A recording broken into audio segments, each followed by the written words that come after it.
Banana slam jam.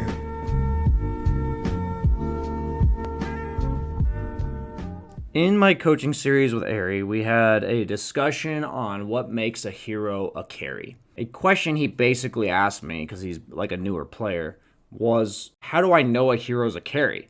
And when I look at my lineup and I look at theirs, how do I know which hero's going to carry?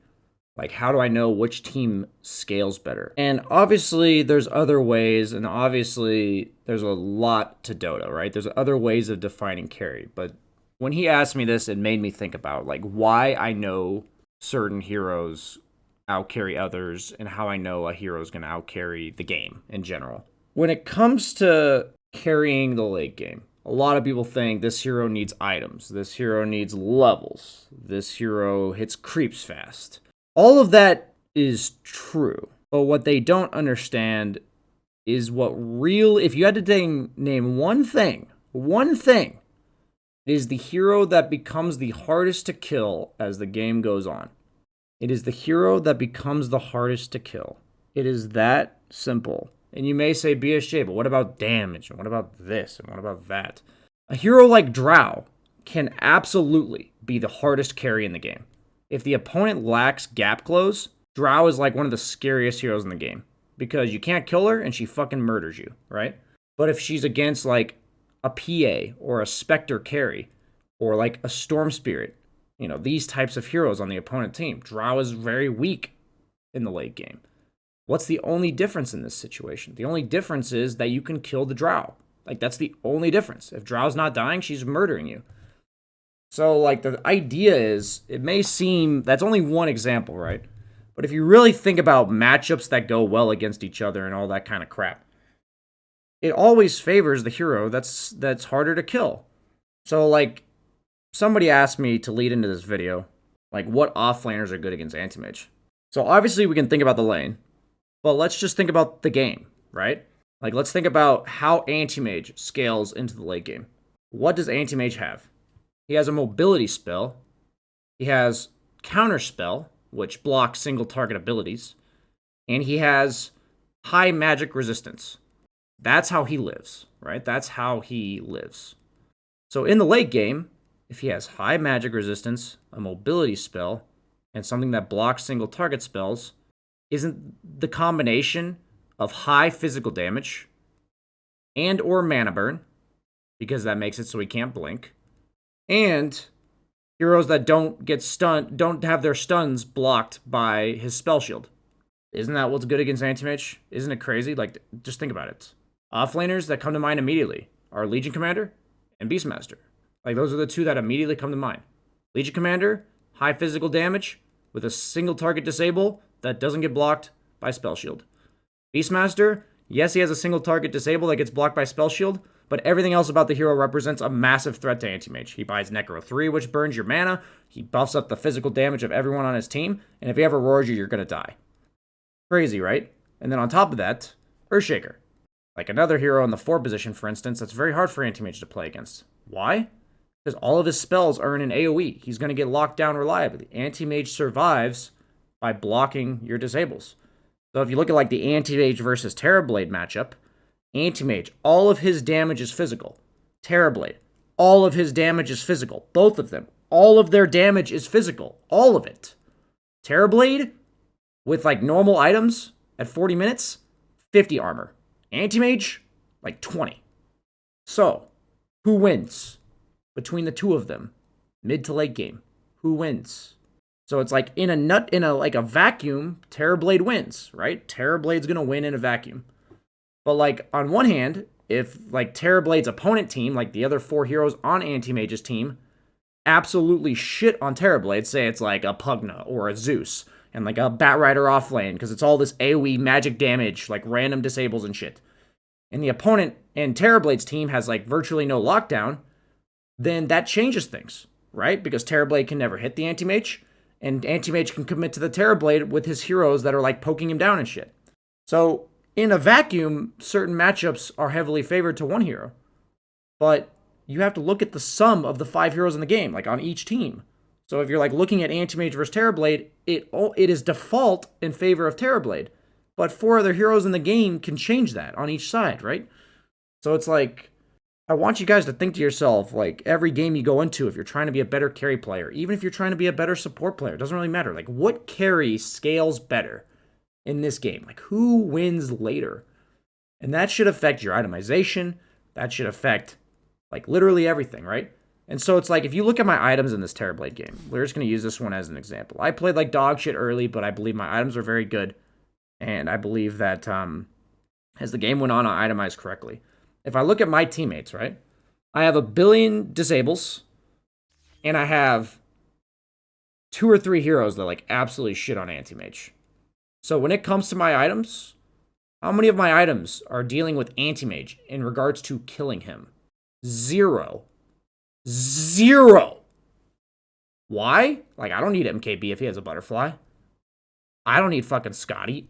I don't need anything to worry about killing him. I look at the other 4 heroes on his team and I say, I just need to make sure my items help me hit the anti-mage when my teammates are stunning him, and make it so the other heroes on anti-mage's team, as well as maybe the anti-mage with a Blink Abyssal, can't kill me. Boom, we win the late game, right? Like, that's how we're going to win the late game. And even though I threw the shit out of this game in like the first 15 minutes, I am going to naturally scale better, because if you look at my item, or look at my hero against theirs, and look at anti-mage against mine, even though he has higher net worth than me pretty much all game this game, he's just never going to outcarry me. Like, he's just never going to outcarry me if the game gets that late. And if you look at my items, I had none of those items defend me against anti-mage. Or help me against anti-mage. The only one is the Lincoln's, and I built that around the time he finished his Abyssal. And the only reason I built it was to defend myself from the anti-mage Blink Abyssaling me. Obviously, there's other skills with single target, but I think this is a really important subject, because I think it's so obvious if you really think about it. Like, every matchup in the carry role, every single matchup, the ones that favor the other are ones that naturally kill the other one. Like, that's all it is. It's because they don't have to build items. They don't have to adjust their game in order to kill or survive against that opponent, right? And it mainly comes down to the sum of how easy or difficult it is to kill a hero that later on in the game. Like, the games where anti-mage is by far the strongest hero in the late game, is whereas the enemy team's pretty much all magic damage, right? That's how anti-mage is going to be the strongest hero in the game at 45 minutes in.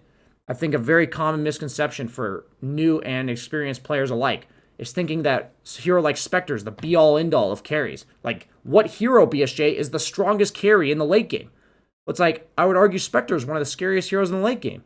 But if Spectre's dealing with a carry like Jug that she can't kill, against a Viper that breaks her, and against an offlaner like Legion that stuns her, I don't think she's the scariest hero in Dota. Like, I don't think she's going to outcarry that lineup, right? So it's like, every game is different. Yes, there are heroes that naturally scale better than others, right? Like, on average, Spectre is going to outcarry something like a Jug, right? Like a mid-gamer-esque semi-carry that doesn't, scale as hard naturally. But in certain games, that may change. And I want you to think dynamically about this, because it really is all about how you scale survivability-wise. Because almost every carry in the game has some innate way to deal damage and some innate way to survive. And if your way of surviving is quite easy or convenient for your items, it allows you to build luxury stat items like I built here. Like, yeah, these are kind of defensive, but it's a lot of feels good items, right? Like, they make me do more damage in general. Like, I get mana regen, I get a bunch of stats. And it doesn't make you go items like this, right? Like, he actually had an E-Blade this game that he disassembled, I think.